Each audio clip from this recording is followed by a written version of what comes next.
What's good, YouTube? It is your boy Big Cool coming to you from Colossal Sports TV, and I am back with another video. This is the post-fight reaction to the heavyweight clash between Joyce and Bryant Jennings. We know Joyce is a heavyweight prospect from the UK, 2016 Olympic silver medalist. He goes by the nickname of the Juggernaut. He's 6'6". He's undefeated, proving his record to 10-0, 9 knockouts. Won a unanimous decision over a long-time heavyweight contender, Bryant Jennings, who's been in the ring with Vladimir Klitschko, Luis Ortiz, Arthur Spelka, Oscar Rivas, just to name a few. Going into this fight, Joyce was favored. A lot of people was wondering the punch resistance of Jennings, who has been stopped twice in his career, previously by Luis Ortiz in the 6th round a few years ago, and most recently in January in the 12th and final round against Oscar Rivas. So they was wondering, would he be able to sustain the punches and punishment from Joyce? And the answer we got is yes. Now, let's talk about what we seen in the ring. We all know Joyce has the height, the reach, the physicality, and the solid power punching that you love to see in your prototypical heavyweight. You know what I'm saying? Especially today's heavyweights, with the likes of Wilder, Fury, Joshua, all being 6'6" and taller. He fits that mold perfectly. But if you're not talking about the physical aspects, then and you go to the skill set, he's lacking. You know, he doesn't have good foot movement. He doesn't have good head movement. Pause. He's not good defensively. His reflexes aren't elite by any means. But he's a high volume guy, meaning he has a huge punch output. He throws punches in bunches, and that's a rarity for a heavyweight. But that's what he brings to the table. Now, Jennings, a guy who is the more skilled fighter out of the two, although he's significantly undersized, being 6'2", 6'3". He has very good foot movement, good hand speed. He can counter. You know what I'm saying? He's really strong, even though he's not a big puncher. He's physically strong, and he dropped the ball this fight. He dropped the ball today.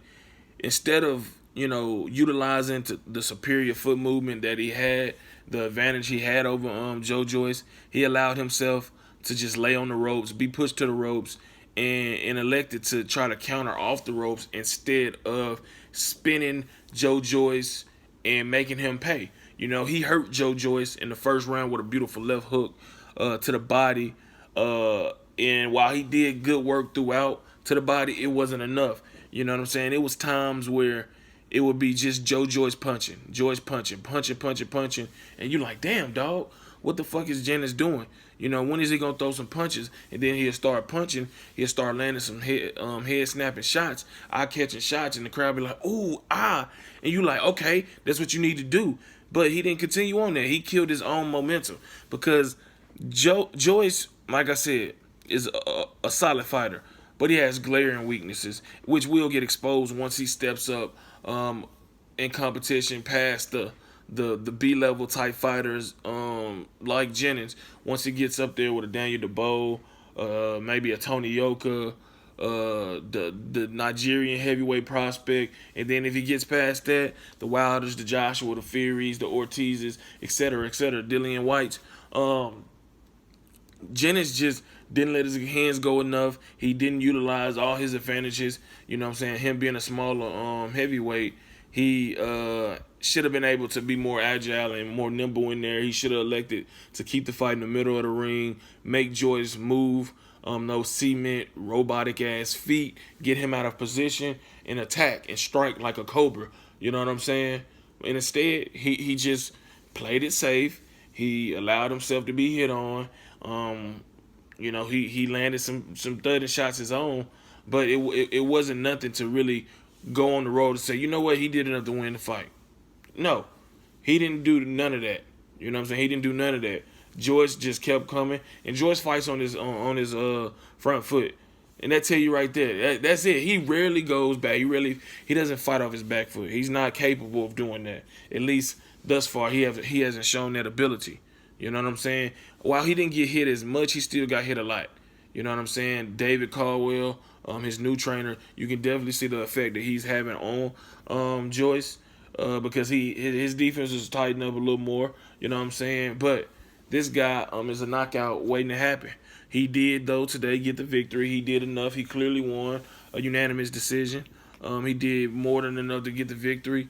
And he has to continue to improve if he wants to be a factor legitimately in the top 10 of the heavyweight divisions. Because if not, he's going to be knocked the fuck out. But he wins a unanimous decision, moves his record to 10-0.